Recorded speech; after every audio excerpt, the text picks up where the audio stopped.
Warning. This show contains adult political themes and language.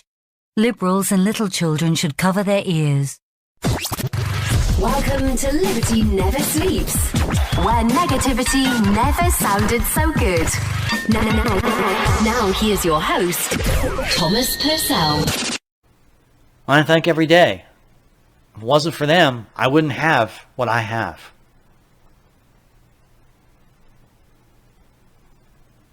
This weekend, we have a bad situation in Afghanistan.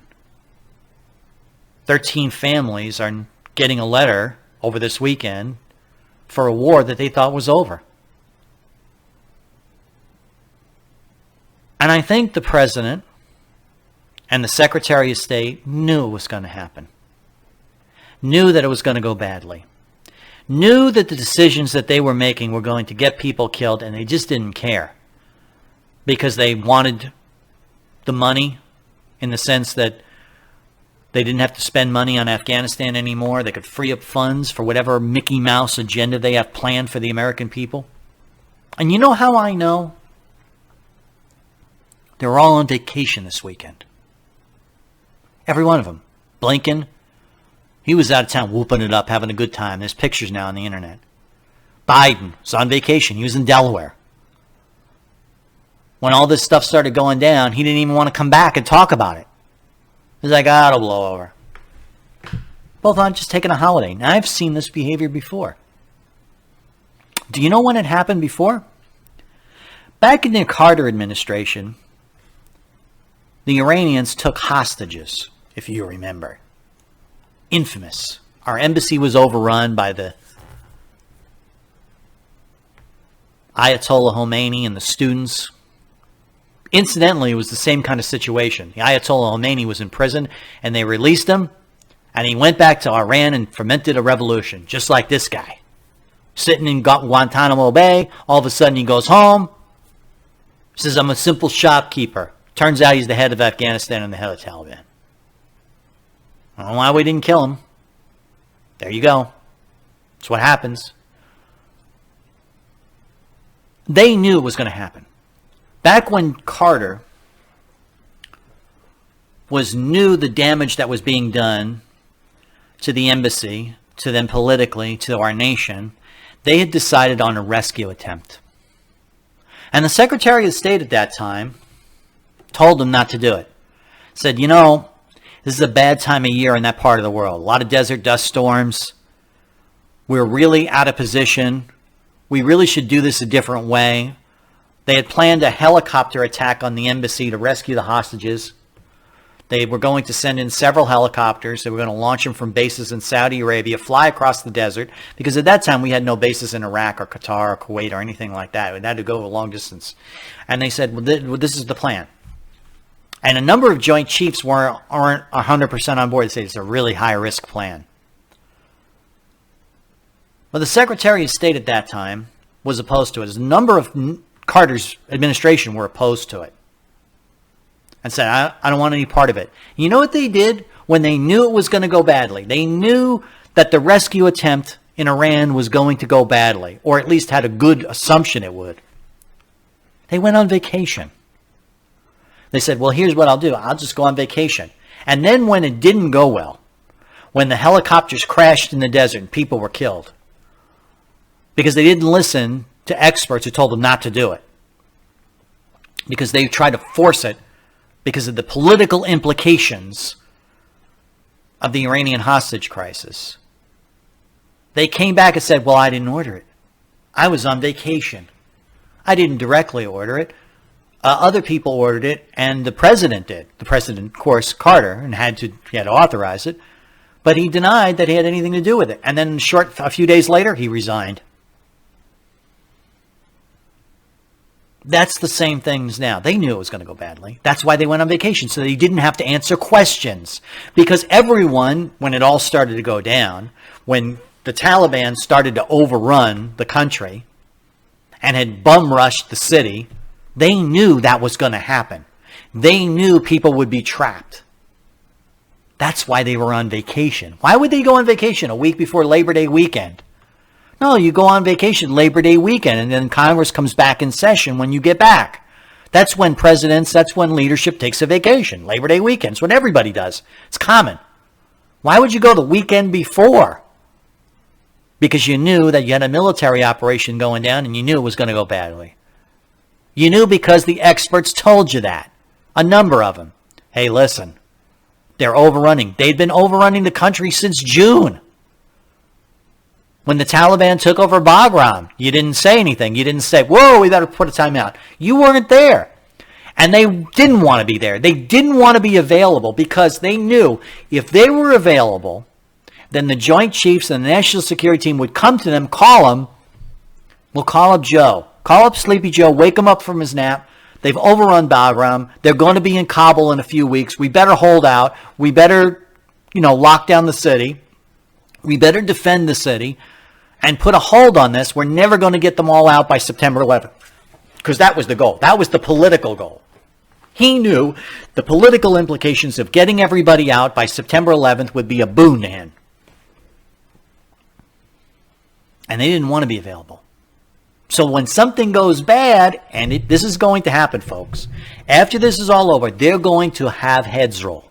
And they're going to blame people. Well, I was on vacation. Well, Blinken is going to say, well, I wasn't available. They should have called me. They should have said something like, hey, I didn't know Afghanistan, because all of this stuff's going to come out, just like it did with the Iranian hostage crisis.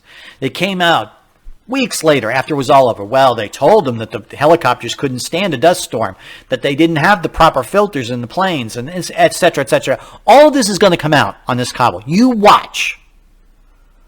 Well, I told them that the Taliban were overrunning the country. I told them that we couldn't hold Karzai. I told them that there was a red flag when Bagram fell to the Taliban. And they're going to just say, well, you didn't call me. Well, you weren't available. You were on vacation. I couldn't call you. They were deliberately not available.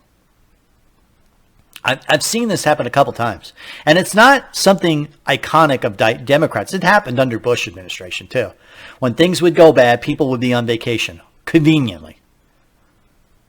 So they could blame it on other people and blame it on the low-level guy who just, oh, well, you didn't call me.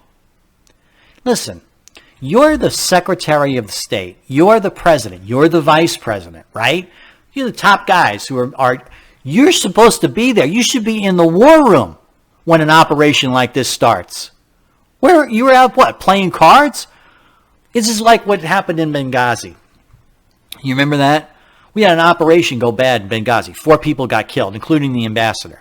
Nobody knows where the president was. Nobody knows where anybody was. Well, he was doing a fundraiser in Vegas. What was he doing that night? What was Clinton doing that night? Secretary of State, where was she? No one knows where they were. No one knows. Well, they would have called. They called me. When you're not available, it's easy to blame somebody else. Well, you should have called me. If I'd have been around, it was just so happens. And now the National Security Team is planning operations with the Taliban. This latest drone strike on some poor bastard, and they say he's ISIS-K planner. Well, if he was an ISIS-K planner, why the fuck was he alive in the first place? Why weren't we killing these guys? If we knew that they were dangerous people and we're planning something, why didn't we kill them? See, they think you're stupid. They think you don't figure out these things, right? And now as it's turning out, as I'm doing this show, all these stories are coming up, well, we didn't really get an ISIS-K planner. The CENTCOM is now saying, we're seeing some red flags that maybe the information that the Taliban gave us wasn't accurate. Yeah, no shit. They turned over to these animals a list of Americans trying to get out. It's a kill list. They're sitting around negotiating and discussing security plans with our enemy that is overrunning the city and is surrounding us at the airport. Does that make any sense to anyone? Does it? Liberals are trying to defend this behavior, and it's indefensible. Some reporters are asking questions. Well, it turns out that there was, a couple of people that got killed, including 9 kids or something like that. The story is still fuzzy as the reports are still coming in, but it'll all come out. were these people known to the United States intelligence services before you launched the drone? Well, we don't want to discuss specific. Well, were they or were they? I mean, that's not anything. If they were, why didn't you get them already? And if they weren't, that means you're taking orders from the Taliban. The Taliban are telling you who to kill. Doesn't that mean you're just reinforcing tribal warfare inside the Islamic extremists? They didn't have a straight answer. You could tell. Caught in a lie again. Taliban are now suddenly the good guys. Well, because the enemy of my enemy, ISIS-K. Did I not tell you this on Tuesday's show last week? I said, well, it's going to happen like this. Something bad's going to happen. They're going to blame it on ISIS-K, and then we're going to get involved with tribal warfare, and Americans will be killed as a result of it. And then when it all comes down, the retaliation strike will go badly, and the Taliban will use it to attack us. And they'll make it look like we started it. Did I not tell you this? This is all basic stuff. If you know anything about military tactics, military history, you know. This is how it's going to go down. And if I know it, it's almost certain that our military leaders knew it. You would think. Fucking bag boy at the grocery store knows what was going to happen. That's why they were on vacation. They knew it was going to go badly, and they just said, fuck it. I mean, and what is the excuse from Biden? Well, these things are always messy. Messy? 13 people got blown up. Actually, it was 300. 200 were Afghan. 13 were Marines. One of which, a woman who was holding a child, a Marine medic, was holding a child when all this happened. The photo was on Facebook. She had sent it out just before the explosion.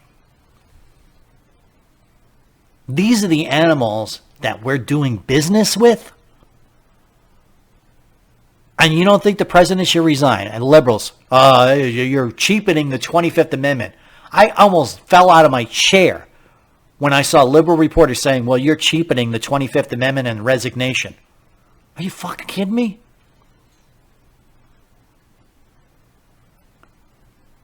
Let's take a break. I want to close out and talk about that a little bit. We'll be right back.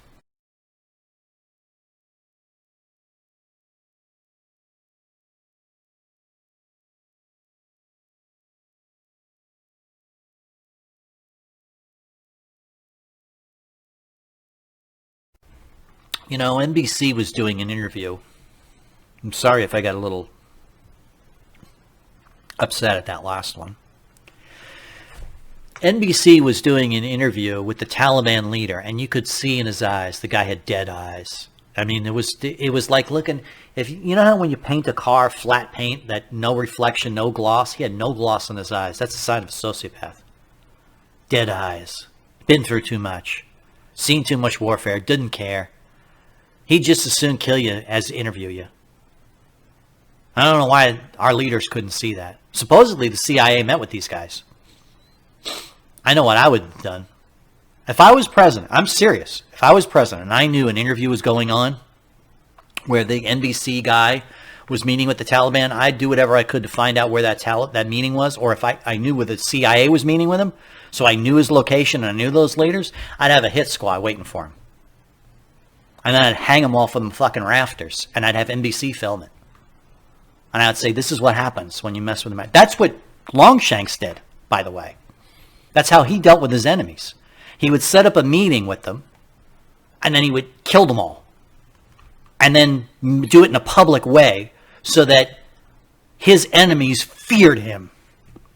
We need to put some fear back into these guys. They're not afraid of us, clearly. They're making jokes about us on social media. Walking around in our uniforms, making jokes, making laughs. I just have pictures of them hanging from the rafters, and I go, laugh this one off. This is what happens when you cross the United States. But see, if we were those kind of leaders, we wouldn't be in the situation that we're in. If we were those kind of people, and I have said this many times, when you're fighting a 15th century enemy, you need to fight with 15th century tactics. And this is not about Muslims or Islam, or this is about people who are animals. the leadership of the Taliban. You know, the people that got blown up, if they were Taliban or they were ISIS-K or whatever, look, you know full well that the average guy who's out there with a Taliban uniform driving a truck around is there because if they don't do it, they'll kill his wife and kids. You know full well. There's a reason why all those guys gave up their uniforms and started fighting for the Taliban. Taliban were going to be there. You weren't. They're going to stick with the force. And they don't believe in anything. That's why they would take a paycheck from us and say, oh, okay, I'm an Afghan soldier. I'm getting paid. And then as soon as the pay stops, so I'm not an Afghan soldier anymore. It's the way it is in those countries, man. It's a third world country. And you can't really blame them. I mean, let's face it. The Taliban are vicious, and the people that are running it are vicious. They're a 15th century ideology. Islamic fundamentalism. And unfortunately, we've got to throw that country to the wolves now. There's no way we can go back. There's no way we can stay. I know people are saying, well, we could take back. Yeah, whatever. That just opens up the can of worms, right? It's going to be a bad, ugly situation for 48 hours. 13 people came back. Marines came back. Marines, Army. I think there was an Army Special Forces. I posted a list. 13 guys in flag-draped coffins. He had a responsibility to meet them at the Dover Air Force Base, which is where they bring them in. And they don't air the tape live. I understand why. That's not entertainment. It's recorded for posterity on videotape. Then they release sections of the videotape. Biden, his head down as they're speaking about the soldiers that died. And in the middle of it, you can see he starts to fall over. I don't know if he was falling asleep or if it was the medication or heat. I don't know what. But you can see he starts to fall over, and then he quickly recovers and checks his watch. But then he realizes, too, as he's checking his watch, oh, shit, I'm on camera. I guess he was checking to see when the next ice cream truck goes in. It's like, are you busy, sir? Are we bothering you? Is this too much of an inconvenience to at least greet the bodies as they come home, the people that you're responsible for their deaths? Because he is, right or wrong, whether the operation went well or not. Every time a soldier dies in combat, you're responsible as president. You gave decisions that resulted in the deaths of people, lots of them. And people talk about 13 people killed, but it's actually hundreds of Afghanis died. I saw the footage that came out of Afghanistan as it was coming out, as the feeds were coming out.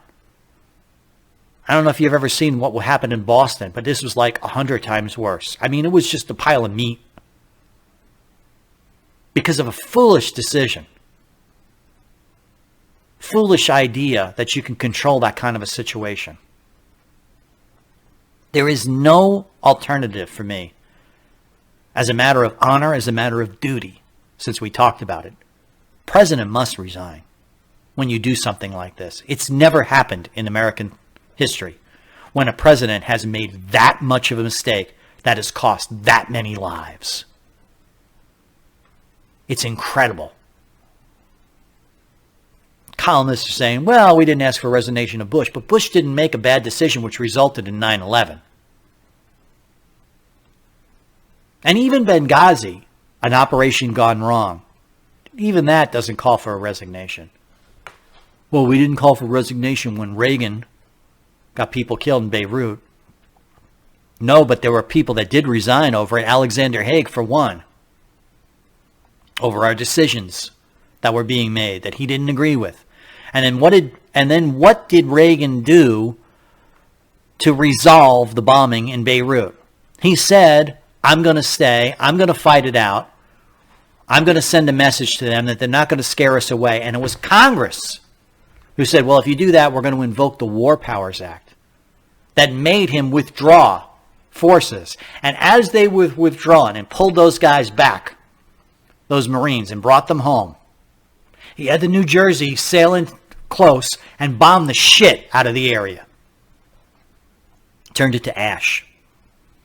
To send the message like, hey, listen, I got to pull the troops out. They're making me. They're forcing me. But I'm not going to leave them anything to be cheering about. That's a president. That's why nobody asked for Reagan's resignation. That's why nobody asked for Bush's resignation. That's why nobody asked for Obama's resignation. You showed some resolve, you tried to fix it, and you tried to make it right. Hillary Clinton should have resigned. She was responsible for that operation. This department, she even says so. I'm responsible. Yeah, but if you don't do anything to make it right, what difference does it make if you say you're responsible? President Biden, what does he say?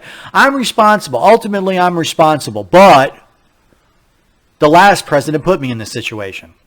There is no but in that kind of situation. I'm sorry. You made the decision to stay.